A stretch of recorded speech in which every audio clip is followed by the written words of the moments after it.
Assalamualaikum warahmatullahi wabarakatuh, sahabat cerita kita. Keajaiban lahirnya baginda Nabi Muhammad Shallallahu Alaihi Wasallam.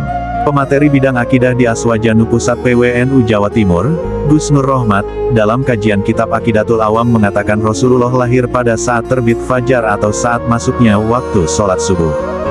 Menurut pendapat populer dan masyhur, Rasulullah lahir pada tanggal 12 Rabiul Awal tahun Gajah.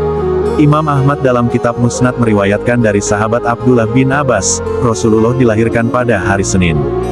Hari yang sama seperti saat dia diangkat menjadi Rasul, hijrah ke Madinah, tiba di Madinah, dan wafat. Ketika Rasulullah lahir dari rahim Sayyidina Aminah binti Wahab, beberapa keajaiban terjadi seperti keluarnya pancaran cahaya. Sang ibunda, Sayyidah Aminah binti Wahab ketika melahirkan bayi yang kemudian diberi nama Muhammad, dia keluar dari tubuhnya diiringi cahaya yang sangat terang. Kemudian cahaya itu menyinari beberapa daerah di bumi sampai beliau melihat istana di daerah Syam. Padahal jarak Makkah ke Syam jauh, kata Gus Nur.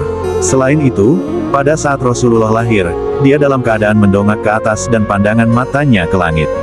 Istana Kisra dari Raja Persia tergoncang saat itu, sampai 14 balkon istananya berguguran.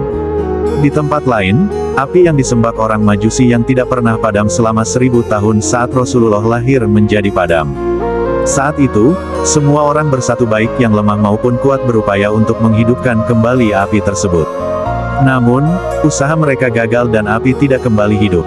Tak hanya api orang Majusi, Danau Sawa di Irak juga menjadi kering ketika Rasulullah lahir. Tadinya, danau tersebut menjadi tempat persembahan dewa. Rasulullah lahir dalam keadaan sudah bisa melihat langsung. Bayi biasanya lahir dengan pandangan tertutup. Karena dia akan menjadi Rasul, Allah memberikan sejumlah keistimewaan. Dia lahir dalam keadaan sudah terhitan, bersih, dan pusar sudah terpotong, ujar dia.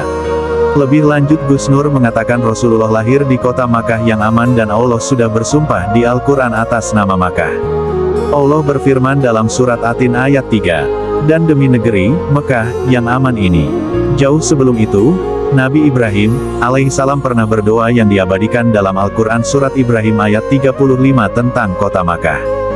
Dan ingatlah ketika Ibrahim berdoa, Ya Tuhan, jadikanlah negeri ini, Makkah negeri yang aman, dan jauhkanlah aku beserta anak cucuku agar tidak menyembah berhala.